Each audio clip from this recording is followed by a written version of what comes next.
Welcome to the final track guide from F1 Sim Racing Event 1, aka Round 4 of the Championship here in Saudi Arabia. After this video, we're going to be moving on into the Event 2 tracks for the Championship. But with that being said, here we are going to be on this very difficult circuit. Of course, going through a slow lap and then going through a fast lap after to show you in a both low speed and a high speed example as well.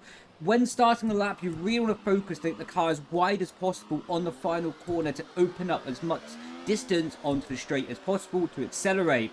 Of course, opening DRS, and a little trick here is to be keeping the car to the right hand side as close to the wall generally as possible, simply so you have more time to accelerate before getting to the start finish line. This just allows you to have a higher top speed going down into the braking zone of turn 1. Speaking of turn 1, you're going to be braking just before the black board at the top of the screen. You can carry so much more speed into this corner than you first anticipate, because really you're still slowing down even after the first apex. Something that is very critical here to note is if you see this white line on the right hand side tyre, if you go closer to the wall and over the white line, that is classified as off the track in the game, and although you won't get an invalidation, there is actually less grip on this part of the track. So if you have a car that is generally quite oversteery and a bit unstable on the rear axle, try to keep the car on the left hand side of the white line. But if you have a car that's really predictable and you feel massive confidence with doing so, then you can get closer to the wall and use that bit of extra grip, or extra tarmac I should say, at the lack of the extra grip by going over the white line.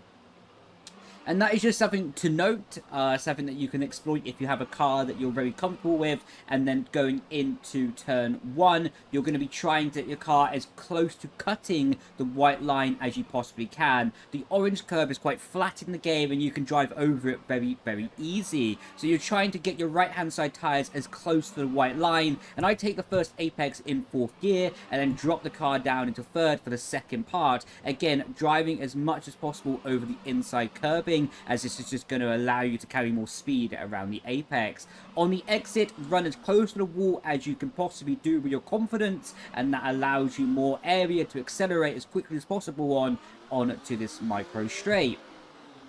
What you want to do is actually keep the car in the middle of the road going down this micro straight. Quite simply, as you can see, the wall actually kinks out back over to the right hand side when approaching turn 4. So if you're really close to the wall like this, you can't actually open up the corner as much as possible. Whereas if you're approaching in this sort of angle, you can see now the corner is so much more open and we have so much area to exploit going into the corner. You're sort of going to be hitting the brake a little bit as you go underneath the blackboard above the T-cam of the car right now, and this is going to be all about confidence going into this apex. And now this is the bit what's quite difficult.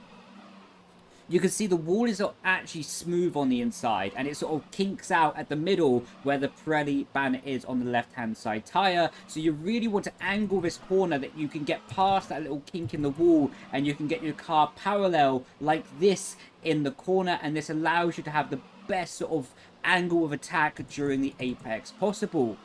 If you turn in slightly too early, then you're going to find yourself having to compromise your sort of angle of attack to avoid that little kink out in the wall, and that's what's going to cost you a lot of lap time in sector 1.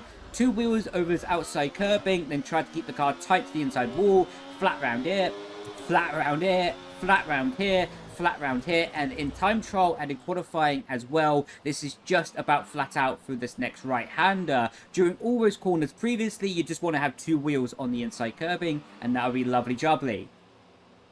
Now coming over here, you want to keep the car to the middle of the road on the exit, and this is where it gets very technical and you can really exploit the F1 24 game here over the curbings, because they are quite flat on this track, on this game. So you can really go over the inside curbing here, and although this looks completely crazy to do, what you can actually do is do this right now in the qualifying and in the race as well, and this allows you to travel so much less distance around the corner and open up the track by about half a car width, maybe a full car width as well, because in real life maybe the best they can do on their racing line is here without bottoming it out over the curbing. But in the game, we can go fully like this and really exploit it as much as possible. On the exit curbing, though, you do not want to go fully over the exit, simply because you're going to bottom out and you're going to lose a bit of friction. Although the car will stay stable and you won't really have that many unstable snaps of oversteer, you just will cause friction with the floor of the car, and that will cost you lap time. Travel in as much of a straight line as possible, ending sector 1, starting sector 2. And this is quite a difficult corner because you sort of have to throw the car in as you approach the banking here. I think it's turn 7 or turn 8. As you go into the left-hander. Anyway, I just call it the banked corner. As we go into the left-hand, you have to throw more speed in than you actually think you can, simply because the banking will allow you to have more grip than you can normally anticipate in this tight nature of a corner. What is pivotal, though, is to keep 2 wheels on this inside, like, green and yellow part of the painted curbing, quite simply as that has a bit less grip and can help pull you around the apex as quickly as possible. As you get to the exit, though, this is really where you have 2 lines, and it's up to your own driver preference on what you do. And you can either keep the car tighter and travel less distance but get to full power later, or go wider and get to full power sooner but of course travel a longer distance as a natural result. What I advise for you at home is, if you have a situation that the car is unstable, then I really recommend going as wide as possible to get back to full power to allow yourself the confidence on the exit. If you have a car that's super stable and you're really confident with, then you can afford to travel less distance on the exit of the corner and gain a bit of lap time potential. Because of that, hug the inside wall here, and you're sort of keeping the car as far to the right as long as possible, quite simply as it allows you to open up the corner again, very similar to turn 4, that if you approach the corner from a very tight angle like this, you can see the corner is really at a really difficult angle to attack and to maximize. Whereas if you start approaching the corner from the middle of the track, you can already see as we're starting to approach it and the 50-meter board comes into view, the corner is so much more open and you can attack it so much easier to maximize your lap time potential. Just before you get to the 50-meter board, around 60 meters, you'll be hitting the brake here and going down the gears.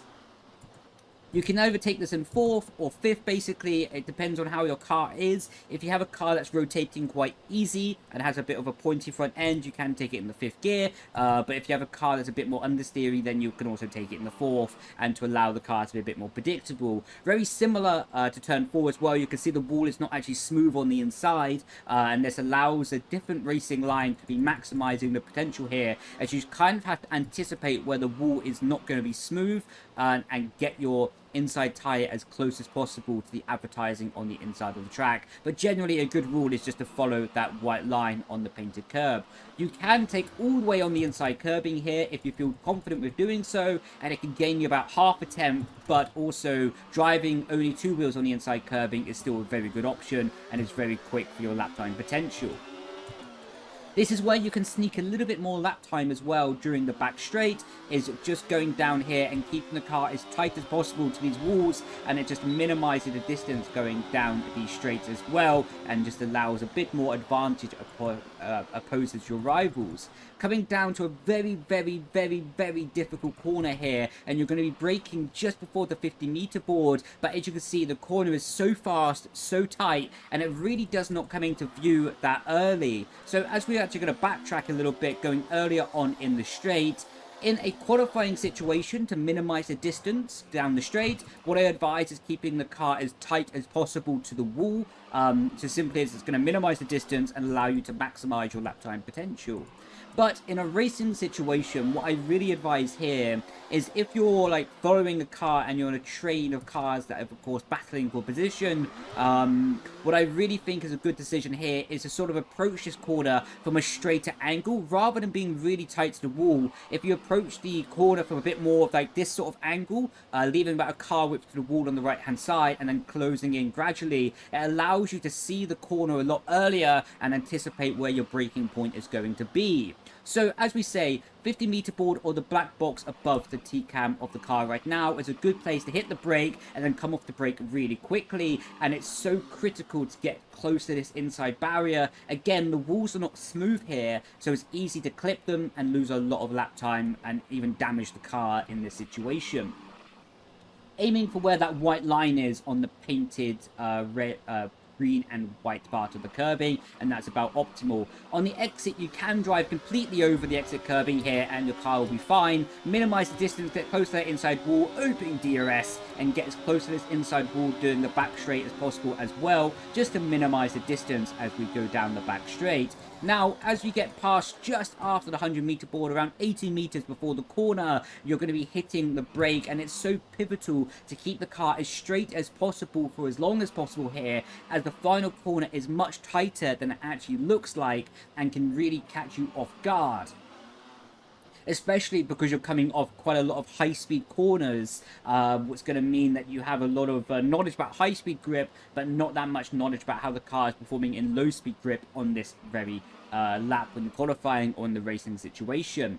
You're sort of looking for a late apex, but again, very similar to turn 4, the walls are not smooth on the inside, and it's very easy to clip them. So again, I just advise aiming your inside tire where the white line is on the inside of the track, and this can be allowing you a good radius around the corner to get back on the power, and then going to the outside of the track, again getting as close as possible to the wall, and this will be your ideal racing line. Keeping the car to the inside of the track now, DRS wide open, and you can see we're minimizing the distance down the straight and how we can get to the start finish line as fast as possible. And now here for a full speed lap in Saudi Arabia, and we're going to be opening up the final corner as much as possible before starting our lap. Up to 4th, up to 5th, up to 6th, opening up the DRS, keep the car to the right hand side of the track to maximize straight line speed potential. Black box at the top of the screen, hit the brake down into 4th. You can see get the car over the inside curbings as nicely as possible. Lovely jubbly, up the gears, 5th, 6th. Keep the car in a straight line down to 4th, dab the brake, close to the board on the inside, 5th, 6th again on the exit, minimize the distance, close to the wall again, flat out for the right hander. We are going to lift just for the confidence on this commentary lap, cutting the curbs on the inside, but that of course can be flat out in a peak time trial lap. Look for the banking to pull yourself around, take the inside part of the painted curb, and now open up the corner on the exit of the track. Up to 7th, keep the car to the middle of the road, open up the corner, down into 4th, just briefly to help that rotation. Probably could have took that in 5th gear to help the minimum speed, so that's a bit of learning as well, and I would probably advise you at home taking that corner in 5th gear. Opening up this straight, now dab the brake, down 2 gears into 6th, a bit wide of an apex there, but over to the right hand to minimize distance, and now opening up DRS, heading down the back straight, keeping the car to the inside, and now looking for a late apex into this corner, hitting the brake about 80 meters before the corner, down to 3rd, pick the rotation up, and now back on the power. 4th, 5th, 6th, DRS wide open, running to the line, and this is a full speed lap example here in Saudi Arabia. Going into the garage now, of course, just taking that time trial setup to give you an example for, but to be honest, this is quite stable. It's a bit of an understeery setup, has a bit of unpredictability over the curbings. Of course, I can't share an exact setup with you because of the esports restrictions I have on not showing too much information on the setup.